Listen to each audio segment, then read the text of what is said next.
le comportement de Jérôme Cahuzac et le comportement de... Il a quand même nié longtemps et puis il s'écroule au premier interrogatoire. Mais là aussi, c'est spectaculaire. Madame, monsieur, bonsoir. Dans l'actualité de ce vendredi, les suites de l'affaire Cahuzac, l'ancien ministre du Budget a confié aujourd'hui qu'il envisagerait de retrouver son siège de député, ce qui a suscité bien des réactions, et notamment celle du président de l'Assemblée nationale. Et puis là, une crise de fou rire. L'État avait les moyens de savoir, depuis 2008. À l'époque, c'est Éric Woerth qui était ministre du Budget et donc à la tête des douanes. Dans un communiqué ce soir, il précise n'avoir jamais été saisi qu'une information ni rapport faisant état de l'existence d'un compte bancaire illégal de Jérôme Cahuzac. Je suis moi-même éclaté de rire. Le Monde, le Crédit Agricole et la BNP ont multiplié les filiales dans les paradis fiscaux.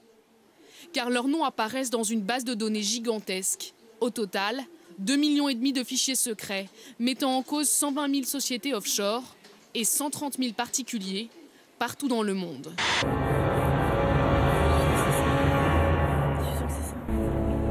Au minimum, ce serait 1 250 milliards d'euros placés dans des paradis fiscaux, 3 fois le budget annuel de la France.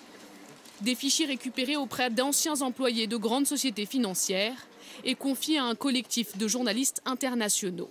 Il y a des milliers d'années, les ancêtres de Mahanga ont conçu un filet avec des tendons et du bois. Tout au long de l'année, nous attendons les petits pingouins. Ils ont le goût délicieux de l'été. On estime qu'un tiers de la richesse mondiale est placée dans des paradis fiscaux et la moitié du commerce mondial y transite.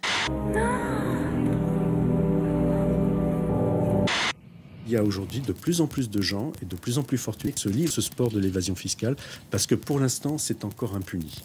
On a trouvé, par exemple, des tas de gros entrepreneurs régionaux, des professions libérales, des avocats, des médecins, qui ont recours à ces sociétés offshore pour échapper tout à fait traditionnellement, si je puis dire, classiquement à l'impôt.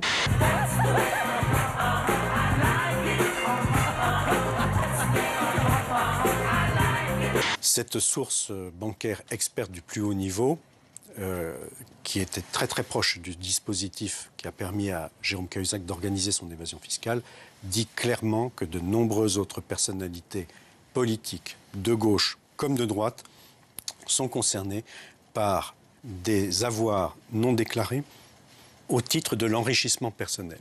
Charles? Assis-toi, mon vieux. Quoi, Jacques? Je crois qu'on a toujours été de gauche. Vous vous en souvenez très bien, à l'Assemblée nationale, quand Jean-François Copé s'est opposé à l'aggravation des sanctions contre les élus qui mentent dans leur déclaration de patrimoine. Vous vous souvenez de ça? Non, je m'en contre souviens une pas. Partie de l'UMP, Ah non, justement.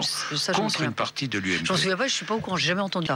Un appel à témoins, Benoît. Pour une prochaine émission, nous recherchons une personne souffrant de mauvaise haleine, une situation en bas. Les émissions le 22 mars dernier au Cambodge ont été célébrées cet après-midi à Nemours, en Seine-et-Marne. Sa famille, de nombreux amis et de nombreux responsables de TF1 étaient présents. Selon les derniers résultats de l'autopsie, le jeune homme a succombé à une défaillance cardiaque due à une pathologie du cœur. Une maladie qui se guérit comme une autre. Oui, voilà. Séropositive aujourd'hui, au quotidien, c'est toujours s'attendre à ce que...